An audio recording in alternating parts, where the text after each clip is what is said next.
lot of people ask me how I got fit and healthy after being 250 pounds. I think they're asking for a nutrition plan or a workout routine that's going to work for them, but I can't ever say that I set out with a goal body in mind. It's always been, how do I want to feel? What do I want to function like?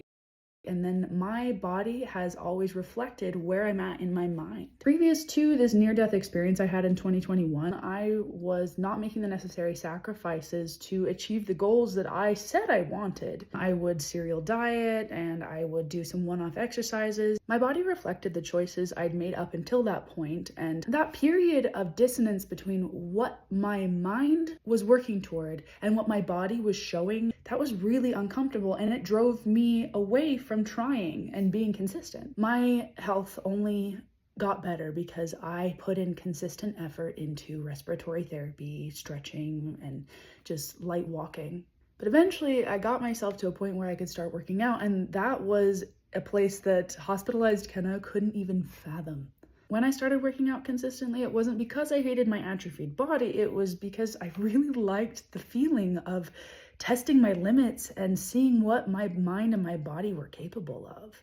Daily hiking helped me to breathe deeper and calm my mind, and wanted to see what I could do with movement and mobility. I added resistance in the form of bands and weights, and I saw a reflection in how I resisted emotional and financial pressures. From this consistency, I trusted myself more to make decisions, to make leaps of faith.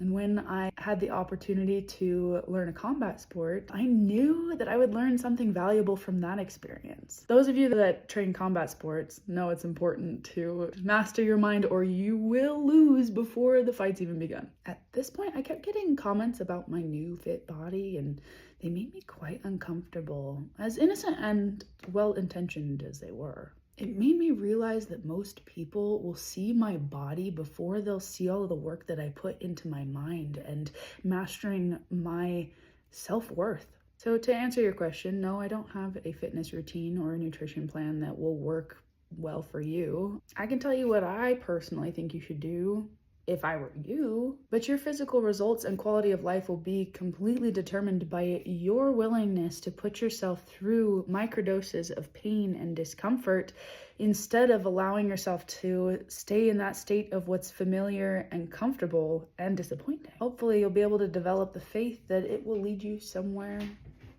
different than where you're on now.